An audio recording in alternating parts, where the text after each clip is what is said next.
Bonsoir à tous, bonsoir au public, de la Cité Libre. Ce soir, je vous propose de suivre une petite présentation en histoire, des idées et plus spécialement en histoire de la philosophie et plus spécialement encore en histoire, du matérialisme. Alors comme vous l'aurez vu sur, des vidéos précédentes, de la chaîne, c'est un sujet qui va revenir régulièrement sur la chaîne de la Cité Libre. J'avais fait une présentation générale de la philosophie matérialiste, dont on va brièvement rappeler que c'est une métaphysique, c'est-à-dire une conception générale de l'univers et des entités ultimes qui le constituent, pour laquelle, le monde forme un tout, caractérisé par une forme de force fondamentale ou de réalité fondamentale ou de substance fondamentale qui serait la matière, c'est-à-dire soit une énergie, soit un mouvement qui se caractérise par son mouvement perpétuel. La réalité pour un matérialiste, c'est un écoulement continu, de toutes choses, qui se différencient les unes les autres en toutes sortes d'autres réalités qu'on pourra ensuite, classer, classifier, analyser en divers ordres, en diverses sortes de réalités, des réalités physiques, des réalités chimiques, des réalités biologiques ou d'autres classes d'entités qu'on pourra trouver utile de distinguer, mais qui sont des distinctions secondes, hein, sur fond, d'une communauté, de nature. Pour la pensée matérialiste, l'être se ramène donc, à la nature. Il n'y a pas, d'extériorité ou de transcendance par rapport à cette nature et donc le matérialisme s'oppose aux doctrines métaphysiques qui affirment l'existence de réalités supérieures ou extérieures à la nature en un sens radical, des esprits, l'esprit avec un grand E, Dieu, les anges, enfin voilà, toutes sortes d'autres entités qui seraient, non matérielles, et qui échapperaient justement au temps et à la corruption, qui l'accompagne. Plus spécifiquement, donc ça c'est une rappel sur, les grandes lignes de la pensée, matérialiste. Et s'agissant de son histoire, ce qui va nous intéresser ce soir, c'est, la présence, de discussions et de critiques du matérialisme dans, des écrits, religieux théologiques dans le monde, musulman sur plusieurs siècles. Donc les théologiens, que ce soit dans le monde musulman ou dans le monde chrétien, ont parfois attaqué des opinions jugées hétérodoxes, hérétiques, voilà, déviant de la droite opinion, selon laquelle, bien évidemment, le monde a été créé par un Dieu, surnaturel et transcendant. Et donc, si on trouvera difficilement, des écrits, qui prônent ou qui prennent parti en faveur du matérialisme, que ce soit, dans le monde musulman ou dans le monde chrétien, médiéval et même encore, à l'époque moderne. En revanche, on trouve parfois des allusions au fait que certaines personnes ne penseraient pas correctement, auraient des propos, auraient des opinions qui seraient déviantes. Donc, c'est le discours finalement de la théologie, qui nous permet d'entrevoir, l'existence de courants matérialistes, un peu souterrains qui n'ont pas pu avoir, d'existence officielle dans leur société ou qui n'ont pas pu faire passer de texte à la postérité. Et puis parfois, on a du mal dans les sources à distinguer si l'opinion qui est dénoncée par ces théologiens, correspond à des réalités sociales de leur propre époque, fussent-elles marginales, ou bien si c'est simplement une sorte d'opinion métaphysique possible, voilà, qui aurait existé dans des époques passées, qui est attaquée sans que ça corresponde, à des contemporains. Voilà, c'est pas toujours extrêmement clair, mais il y a des discussions qui, surviennent parfois, s'agissant du matérialisme dans des écrits, théologiques, du monde musulman qui couvrent une ère civilisationnelle et une période de temps, considérable. Alors spécifiquement ce dont je vais parler, ça va nous demander d'entrer d'un petit peu dans le vocabulaire, hein, de ces œuvres, théologiques, musulmanes, c'est la notion de, dariya. La dariya, c'est un terme général qui sert à désigner dans cette littérature religieuse, diverses sortes de conceptions matérialistes ou naturalistes ou qui s'approcheraient de telles conceptions quand même elles les recouvraient pas complètement. Donc ça peut être un peu un spectre ou ça peut être des positions qui ne sont pas complètement matérialistes mais qui pourraient s'en rapprocher par, telle ou telle thèse sur la mortalité de l'âme par exemple, hein, ou sur d'autres aspects du réel. Donc cette, notion de Daria, c'est à partir de ça qu'on va pouvoir repérer, des pensées matérialistes dans, la littérature qui les traque, et qui cherche à parfois les réfuter sur un plan philosophique en opposant des contre-arguments en métaphysique. Alors ce nom collectif de Daria, je lis un petit peu mon texte, désigne dans leur ensemble, des courants d'idées, ce qu'on appelle donc c'est certainement toute la terminologie que je vais citer, c'est certainement de l'arabe, hein, puisque c'est la langue, des théologiens musulmans. Heu, les partisans de ce mouvement sont qualifiés de firqa ou de secte.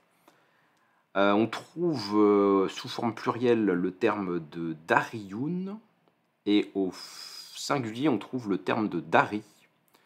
Un nom qui a été construit à partir, du terme d'origine, dar et dar, c'est un mot qu'on trouve dans le Coran qui sert à désigner une longue période de temps. Alors quel rapport y a-t-il entre, parler d'une longue période de temps et arriver à un type de pensée matérialiste? Comment s'est fait cette espèce de dérivation lexicale? Hem, Ce terme de dar, qui a donné dari, donc pour parler des personnes qui, se réfèrent à cette longue période de temps, apparaît dans certaines sourates du Coran. Ce vocabulaire est toujours utilisé en relation pour désigner des infidèles, des impies, des égarés, des aveuglés et ça lui a donné, au fur et à mesure du temps, le sens philosophique, pour qualifier les courants matérialistes. Ces impies, disaient, ouvrez les guillemets: «Il n'y a rien d'autre que notre vie en ce monde.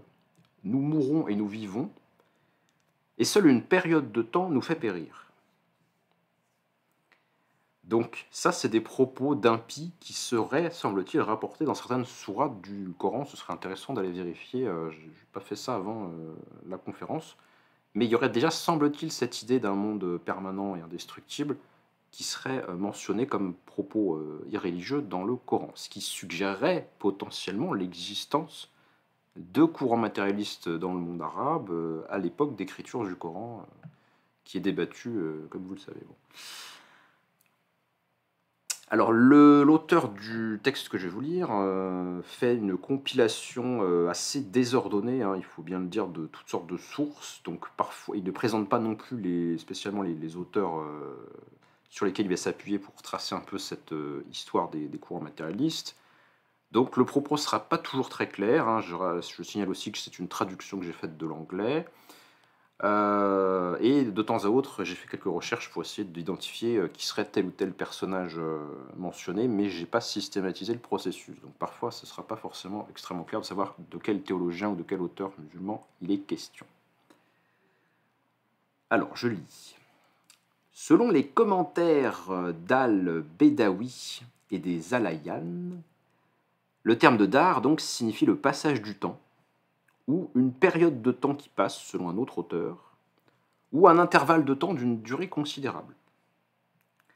L'idée d'une longue période de temps s'est imposée de plus en plus et a fini par signifier une période sans limite ni fin, à tel point que certains auteurs ont utilisé Al-Dar comme nom divin, donc un terme qui pourrait permettre de qualifier Dieu, pratique que d'autres auteurs ont fortement désapprouvé. Bon, ça c'est un débat sur ce qu'on peut dire de Dieu ou pas, qui n'est pas très intéressant pour notre propos. Selon l'explication donnée par Al-Badawi, il faut comprendre un lien sémantique avec le monde matériel, car le dar, dit-il, désigne essentiellement l'espace de temps dans lequel ce monde vit, en dépassant le cours du temps. La doctrine de la Dariya a ensuite été désignée par le même terme, et c'est ainsi qu'Al-Ghazali, entre autres, parle de professer le dar. Je vous passe la formule en arabe. La traduction fataliste parfois utilisée ne se justifie pas, etc. Donc il y a toute une discussion qui est assez obscure, hein, sur voilà, d'où vient le mot, comment a-t-il été utilisé, pourquoi tous les théologiens qui utilisent le mot ne l'utilisent pas exactement dans le même sens. Bon, c'est un petit peu, ça c'est vraiment de la linguistique ou de la philologie, voilà, un peu sèche. Je repasserai peut-être plus tard sur Al-Ghazali. Donc voilà, bon, bref, le terme s'est formé et il est en relation avec l'idée, d'une longue période de temps et même d'une infinité de temps qui caractériserait, le monde. Le monde serait dans un temps infini, n'aurait donc pas de début ou de fin. Alors professer le dar ou être un dari, hein, selon comment on tourne le propos, ça désigne l'homme qui croit à l'éternité du monde. Donc le dari, en fait, en français, on pourrait appeler ça un éternaliste, hein, quelqu'un qui croit que le monde est éternel. C'est l'homme qui croit à l'éternité du monde, qu'il soit passé ou futur. Alors c'est un peu étrange, parce que si le monde est infini dans le passé, on ne comprend pas très bien pourquoi ça ne durerait pas, et inversement, s'il est infini dans le futur, on ne voit pas très bien... Enfin si, il aurait pu être créé et durer infiniment, mais c'est quand même un peu étrange. Donc c'est l'homme qui croit l'éternité du monde, niant par suite de cette opinion la résurrection et une vie future dans un autre monde. Là aussi, on pourrait critiquer une sorte de saut logique, hein, ce monde-ci pourrait être éternel, et pourtant notre âme pourrait fuir vers un autre monde, à supposer qu'il y en ait plusieurs, hein. Il n'y a pas de stricte nécessité logique dans cette association d'opinions, et de toute façon, comme c'est un terme qui apparaît en discussion avec des opinions jugées hérétiques ou non musulmanes et mauvaise, quoi. Ça peut être associé à diverses autres opinions déviantes, mais qui ne sont pas forcément la même opinion, c'est-à-dire croire à l'éternité du monde. Le terme de mulhid est aussi utilisé pour désigner l'homme qui s'écarte de la vraie foi. Alors après, on a une autre affirmation qui, du point de vue de la logique, se justifie pas strictement, mais pour les théologiens qui attaquent cette conception métaphysique, placer toute la vie humaine dans ce monde, c'est conduire rapidement à une morale hédoniste. Et c'est dans ce sens que le premier usage littéraire du mot a été relevé dans le Kitab al-Awayan d'Al-Aziz. Il y a l'accusation donc que la pensée matérialiste du point de vue métaphysique mènerait sur le plan moral à une morale hédoniste, ce qui est un reproche extrêmement banal et récurrent des théologiens à l'adresse des matérialistes, et ça se vérifie dans certains cas, mais là aussi il n'y a pas véritablement de lien logique entre croire que le monde n'a pas de dimension créée ou surnaturelle et avoir telle ou telle morale.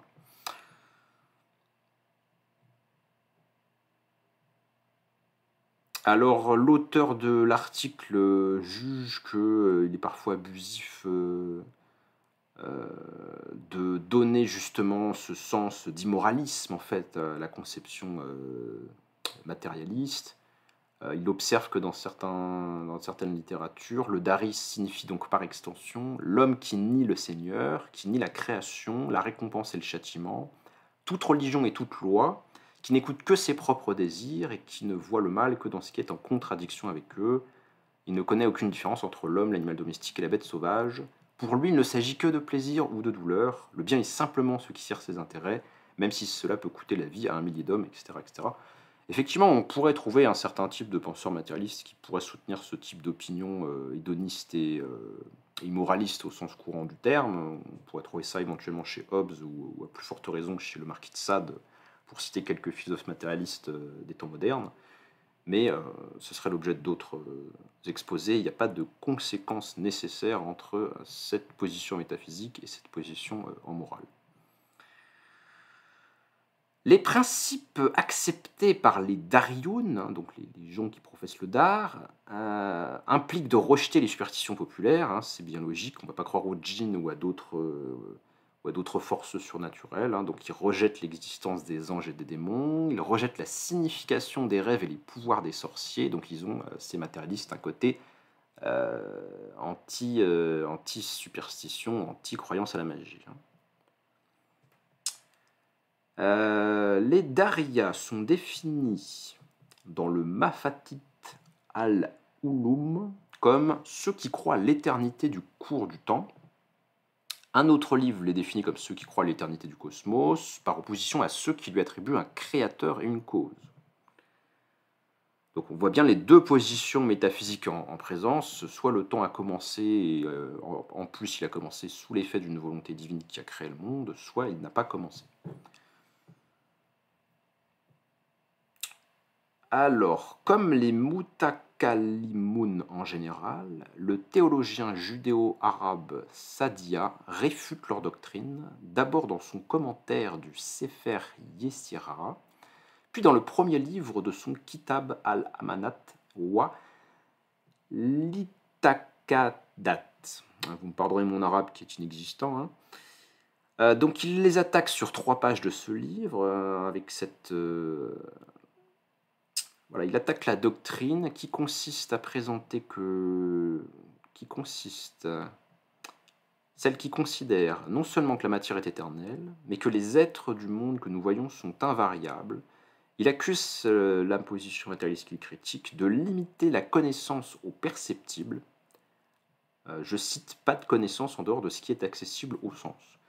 Donc dans cette présentation de cet auteur théologien-là, le matérialiste serait solidaire d'un empirisme, il réduirait la connaissance au sensible, et s'il est vrai qu'il existe certains types de penseurs matérialistes qui auraient effectivement cette épistémologie, on pourrait aussi montrer que ça n'a pas de lien nécessaire. On peut métaphysiquement être matérialiste et ne pas s'en tenir sur le plan gnoséologique à une position empiriste.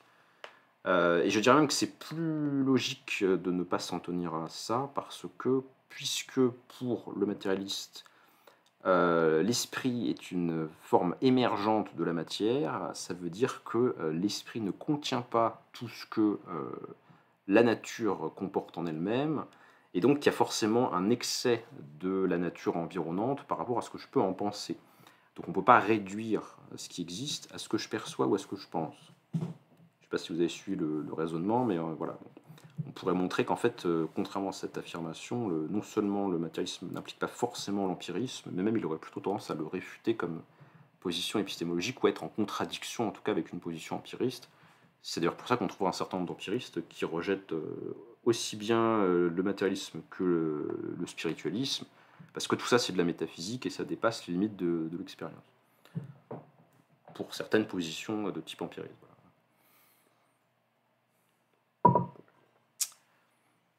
Alors, Abu Mansour Abd al-Kahir, Tahir al-Baghdadi, ne les mentionne pas parmi les sectes dans le Kitab al-Farq Bayn al-Firaq, mais il les évoque à plusieurs reprises parmi les incroyants, notamment les philosophes qui considéraient les cieux et les étoiles comme un cinquième élément échappant à la corruption et à la destruction, et qui croyaient même à l'éternité du monde.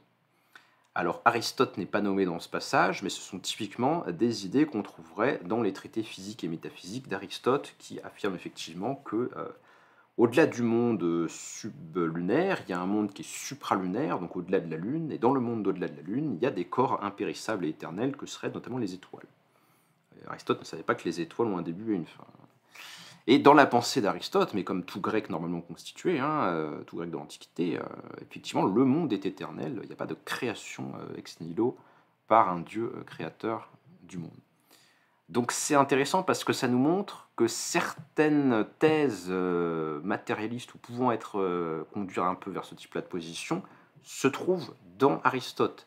Et c'est un problème que les théologiens musulmans rencontrent aussi bien que les théologiens chrétiens du Moyen-Âge. Il faut théologiser Aristote pour le rendre compatible avec la création par Dieu, quoi. C'est ce qui n'est pas fait, du tout. Il va falloir le décaper pour le christianiser dans un cas ou pour l'islamiser dans un autre cas. Mais voilà, la philosophie théologique du Moyen Âge, la scolastique chrétienne médiévale ou la scolastique arabe, notamment entre l'an 1000 et l'an 1400, voire même un peu avant cette période, elle reprend donc les auteurs, certains philosophes de l'Antiquité, principalement Platon et Aristote, mais il va falloir quand même tout un travail de purge dans ce qui pourrait ne pas être compatible avec les religions dans leurs œuvres. C'est quand même dangereux tout ça. Du coup, certains théologiens musulmans, évidemment, seront tentés de tout simplement vouloir purger la lecture des philosophes qui sont des auteurs suspects. Voilà. Et c'est typiquement ce que pense, par exemple, Al-Ghazali. Alors, Al-Ghazali, c'est un auteur, je fais un petit mot sur Wikipédia, en version latinisée occidentale, Al-Ghazal, est un philosophe et théologien musulman d'origine perse qui a vécu entre 1058 et 1111, donc vraiment le milieu du Moyen-Âge.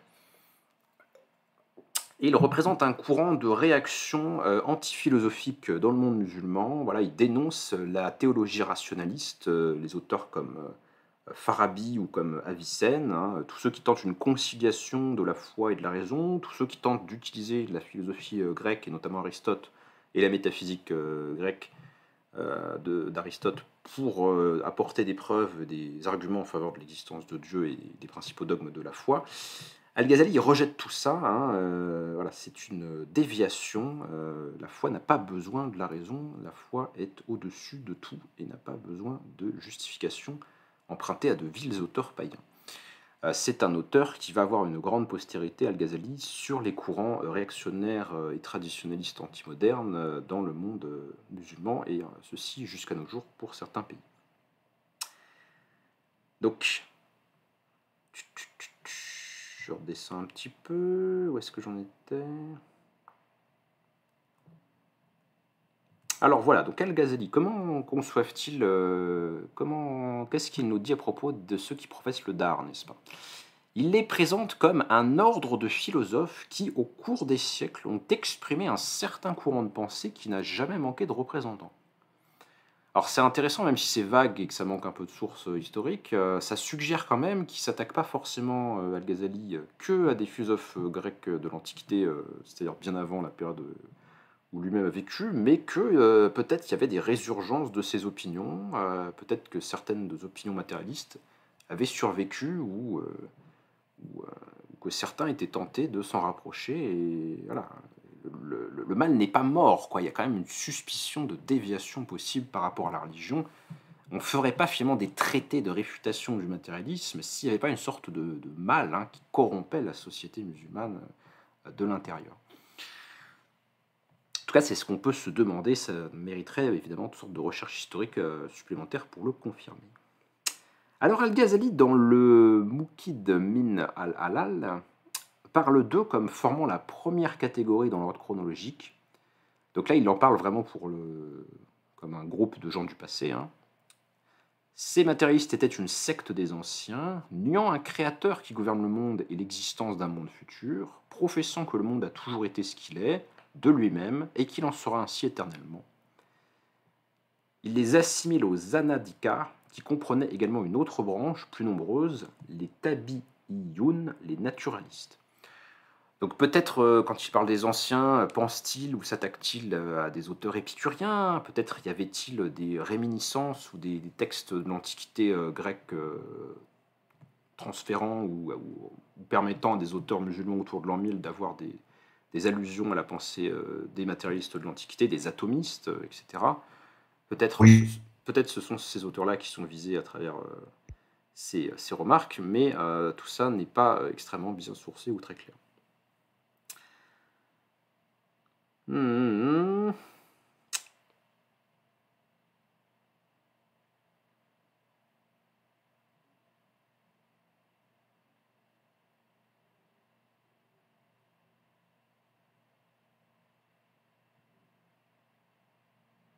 Donc Al-Ghazali il est évidemment moins critique vis-à-vis de Platon et Aristote, puisque leurs opinions en métaphysique sont sont plus facilement compatibles ou peuvent être aménagées pour mener vers une théologie rationnelle, ou en tout cas qui se nourrit de cette philosophie, mais ça ne lui plaît pas de toute façon, il considère qu'ils sont quand même sur la voie de l'erreur.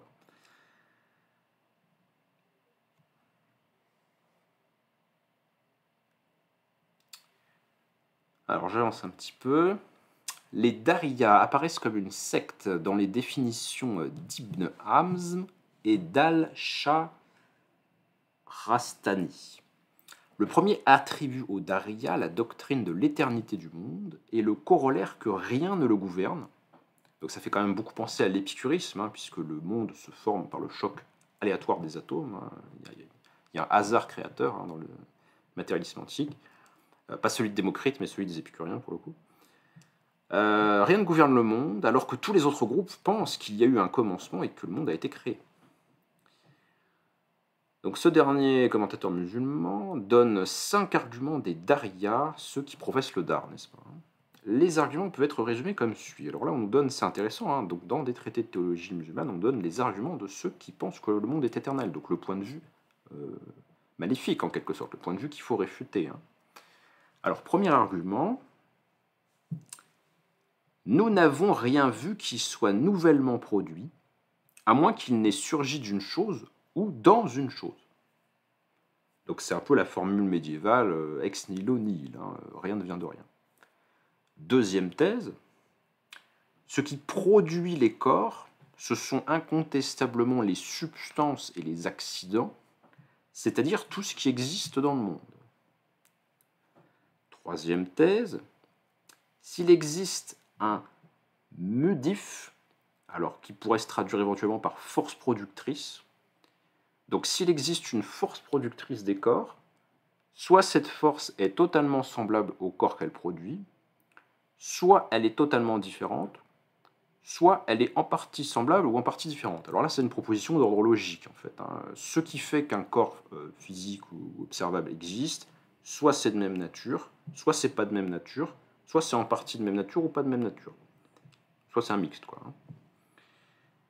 Ça, c'est la thèse 3, et ensuite, il y a un développement de cette thèse qui nous dit « Or, une différence totale donc, entre ce qui produit un corps et le corps qui est produit est inconcevable, puisque rien ne peut produire quelque chose de contraire ou d'opposé à lui-même.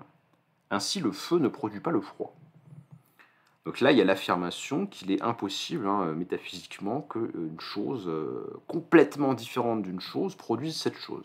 Il faut quand même qu'elle se ressemble au moins partiellement pour qu'il y ait causalité entre ces éléments. Et ça permet déjà, en fait, si on tire un peu l'idée, de réfuter la thèse d'un Dieu créateur, parce que ce Dieu créateur, ce serait une substance purement spirituelle, radicalement distincte du monde. Or, s'il est radicalement distinct, on ne voit pas comment il pourrait être la cause productrice du monde, puisqu'il n'aurait rien de commun avec le monde, en fait. Donc ça élimine Dieu, évidemment. Quatrième thèse des matérialistes, si le monde avait un créateur, celui-ci agirait en vue d'obtenir quelque avantage, de réparer quelque tort, c'est-à-dire d'agir comme les êtres de ce monde, ou bien par nature, ce qui rendrait son acte éternel. Alors ça, c'est une autre objection assez récurrente des auteurs matérialistes vis-à-vis de la théologie. Vous posez un Dieu omnipotent, parfait, éternel, autosuffisant, qui se contemple lui-même, qui n'a besoin de rien, etc. Donc pourquoi cet être qui est parfaitement parfait ressentirait le désir ou le besoin ou le caprice de créer le monde, en fait? S'il se suffit à lui-même, il ne peut pas désirer quelque chose, parce que désirer, c'est forcément vouloir ce qu'on n'a pas. Contradiction avec le Dieu anthropomorphique créateur, évidemment. Ou alors, autre possibilité, il ne crée pas le monde à un moment donné, mais cette création est un acte continu et permanent. Mais dans ce cas-là, dire que Dieu crée en permanence le monde, ça casse un peu le côté Dieu transcendant, quoi. On s'approche plutôt d'une conception un peu panthéiste ou à la Spinoza, où Dieu c'est juste le nom d'une sorte de force fondamentale qui constitue le réel, mais c'est pas une sorte de personne qui par une décision créerait le monde à un instant T, et puis il y aurait une coupure radicale avant-après, quoi. Donc voilà, les deux positions, les deux alternatives considérées amènent à dissoudre la possibilité du Dieu créateur tel que le prône la foi musulmane. Cinquième affirmation, si les corps étaient créés, donc sous-entendu ils ne peuvent pas l'être pour la raison qui va suivre, si les corps étaient créés, il faudrait que leur force productrice, avant de les produire, agisse pour les nier, négation qui serait elle-même soit un corps, soit un accident, ce qui implique que les corps et les accidents sont éternels.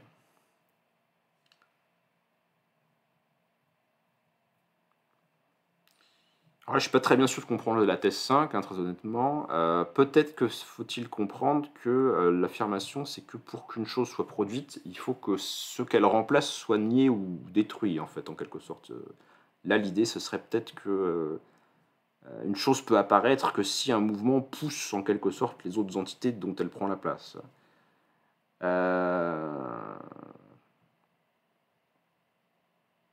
Et alors l'affirmation, c'est que pour que quelque chose se manifeste, donc pour qu'il y ait cette négation de ce qui occupe une certaine place déterminée à un moment donné, ce mouvement de poussée, d'écartement des entités, soit c'est un corps, soit c'est un accident, donc dans les deux cas, c'est éternel parce que ça fait partie du monde, en fait.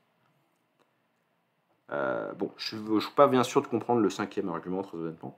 Cela dit, les quatre premiers sont assez bons et surtout, ils sont très semblables au type d'arguments que pourraient utiliser des auteurs matérialistes, soit de l'Antiquité, soit d'époques futures, en fait. Donc on retrouve un peu les mêmes objections logiques possibles à à la pensée créationniste, quoi.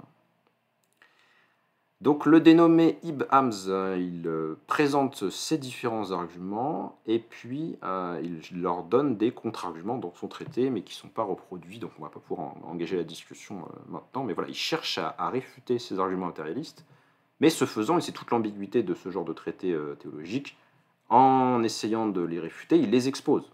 Donc potentiellement, le lecteur pourrait se dire qu'il n'a pas réussi ou pourrait connaître un autre point de vue, quoi. D'où le danger de ce type d'ouvrage si on est vraiment très très obscurantiste, quoi. Alors, Al-Sarastani commence la deuxième partie de son Kitab al-Milal wa Nihal, où sont énumérées les sectes philosophiques par ceux qui ne sont pas d'avis qu'il existe un monde au-delà du monde perceptible, les naturalistes qui croient au Dar, qui n'expriment pas un monde intelligible. Donc c'est effectivement la négation de la division platonicienne entre un monde sensible et un monde intelligible. Voilà, il y a le monde matériel qui est fini, qui est limité, qui est imparfait et qui n'est qu'une émanation d'un monde qui est lui éternel, supérieur, suprasensible, le monde des idéalités pures, et l'un n'est qu'une dégradation de l'autre dont il dépend, quoi. Toute cette théologie platonicienne a un héritage important dans le monde musulman médiéval et notamment dans l'islam chiite perse. Dans le Kitab Niwayat al-Ikdan, Al-Shasratani rapporte plusieurs discussions entre les matérialistes et leurs adversaires sur l'origine du monde, y compris la théorie des atomes se déplaçant dans un désordre primitif. Donc ça fait quand même bien penser à une transmission des écrits des épicuriens de l'Antiquité dans le monde arabo-musulman médiéval. Le mode de raisonnement des Dariyas, donc des matérialistes dans ce traité, apparaît sophistique, mais les réfutateurs qui s'appuient sur les mouvements de Saturne n'apportent aucune preuve. L'origine du monde par la rencontre fortuite des atomes errants dans l'espace est une opinion également attribuée aux Dariyas. Donc à chaque fois, on ne sait pas toujours très bien si ce sont des attaques contre des textes antiques et une position finalement qui est une position possible, qui sert d'entraînement en quelque sorte à la réfutation d'une erreur, mais qui est une erreur qui aurait disparu de la société musulmane des époques considérées, ou si quand même il ne pourrait pas y avoir des gens qui continuent de professer ces opinions ou qui seraient tentés de les admettre sur tel ou tel aspect. Donc la récurrence finalement de ce type-là de traité pose un peu quand même des questions sur l'étendue de l'emprise de la religion sur les consciences de ces sociétés. Alors on avance dans le temps, on quitte largement le Moyen-Âge et l'époque moderne et on va au XIXe siècle. Le XIXe siècle a apporté une définition à un mot qui pendant longtemps a été utilisé de manière assez vague, puisqu'on l'a vu, ce terme de Dariya, il est utilisé dans un contexte de dénonciation de déviation idéologique, mais parfois son sens varie. Les sciences naturelles européennes, pénétrant en Orient, ont donné naissance à un courant d'idées très simplifié mais matérialiste qui a été la source de problèmes inattendus dans l'islam. La question du matérialisme s'est posée de manière extrêmement aiguë en Inde. Après la mutinerie anticoloniale de 1857-58, Saïd Ahmad Khan se rendit compte que les musulmans ne pourraient pas contester la suprématie britannique tant qu'ils n'auraient pas assimilé la science et les méthodes occidentales. En 1875, il fonde le collège d'Aligarh, qui deviendra plus tard une université, combinant la culture anglaise et l'étude de la théologie musulmane. Profondément impressionné par les concepts de conscience et de nature, il prend les lois de la nature comme critères des valeurs religieuses. Cette nouvelle conception se répandit, donnant avec la terminaison arabe le qualificatif de naturi qui devient neyari, pluriel neyariyun, de la transcription de la prononciation anglaise. Elle fut présentée comme une sorte de nouvelle religion apparaissant dans le recensement de l'Inde où ses adeptes étaient appelés Nehari. Ces événements ont exercé une influence considérable sur l'ensemble de l'Inde et ont rendu nécessaire la prise de position de l'islam orthodoxe. Donc la colonisation en fait a confronté les théologiens indiens, semble-t-il, à l'avancée des sciences occidentales et à des tentatives de synthétiser la foi et la modernité scientifique, ce qui a évidemment certainement causé leur discrédit ou des accusations de matérialisme ou d'impiété de la part d'autres courants plus archaïques ou plus conservateurs. Jemal al-Din al-Afghani, donc celui-là, je crois que j'en ai pas encore parlé, c'est un personnage donc du 19e siècle, né en Afghanistan et qui est un réformateur de l'islam. Donc al-Afghani a écrit une violente réponse en persan avec sa réfutation des matérialistes. Al-Afghani, c'est aussi un personnage qui a beaucoup voyagé, il a vécu en France à une période, il a critiqué Ernest Renan, qui considérait que l'islam était fondamentalement incapable de se moderniser. Donc bref, c'est un réformateur de ces courants, comme il y en a eu réformistes dans le monde musulman à l'époque coloniale, dans la deuxième moitié du 19e siècle. Donc il a écrit une réfutation des matérialistes, traduite en ourdou à Calcutta en 1883, traduite en arabe par Muhammad Abdul, je ne suis pas sûr de la prononciation, mais je crois que c'est lui aussi un penseur réformateur musulman. Une version de ce texte a été publiée à Beyrouth, donc au Liban, sous le titre... je vous passe le titre parce que je ne maîtrise pas à ce point. Ça va être problématique. Enfin bref, donc il attaque des courants qu'il qualifie de Dari, et qu'il utilise ce terme pour traduire les idées du naturalisme ou du matérialisme. Dans ce court ouvrage, donc, notre auteur fait remonter cette doctrine aux philosophes grecs dans des termes qui rappellent ceux d'Al-Ghazali. Il en retrace l'histoire telle qu'il se la représente dans le premier chapitre. Il la termine avec Darwin. Alors c'est très intéressant parce que si Darwin ne peut pas être classé comme un philosophe ou un métaphysicien ou un penseur matérialiste à proprement parler, il a quand même beaucoup joué sur les représentations culturelles avec sa théorie explicative de l'évolution des espèces, qui introduit finalement du mouvement et une évolution dans des formes naturelles qui paraissaient figées et immuables. Et ça participe à la crédibilisation de la thèse matérialiste, suivant laquelle tout ce qui existe n'est que de la matière en mouvement, il n'y a que du relatif, finalement, il n'y a que du changement.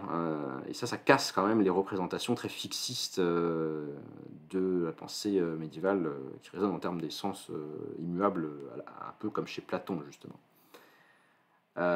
Donc il y a un effet Darwin qui va dans le sens, pourrait-on dire, du matérialisme, même si c'est un peu une extrapolation de dire que c'est de la métaphysique, quoi.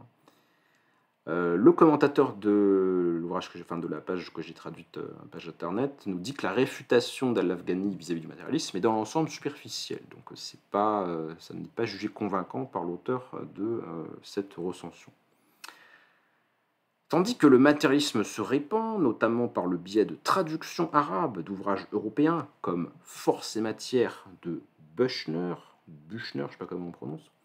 Alors Büchner, lui, c'est un philosophe et naturaliste allemand qui représente effectivement un courant matérialiste. Il a beaucoup travaillé dans différents domaines des sciences naturelles et il a écrit un ouvrage qui cherche à montrer que finalement tout le réel est explicable à partir des concepts de force et de matière. C'est un livre, soit dit en passant, qui me semble-t-il a été lu par Nietzsche, qui s'est intéressé à certains de ces courants matérialistes de son époque, puisque Nietzsche est aussi un grand critique de la métaphysique spiritualiste. Donc ce type-là de littérature se diffuse dans le monde arabe, engendrant par réaction un courant conservateur qui essaie de réfuter ces idées et cette occidentalisation vue comme une décadence ou une menace. La page se termine par la remarque suivante, qui me semble tout à fait justifiée. L'histoire de cette lutte entre deux conceptions inconciliables, donc la vision religieuse du monde d'un côté et la vision matérialiste de l'autre, est loin d'être achevée.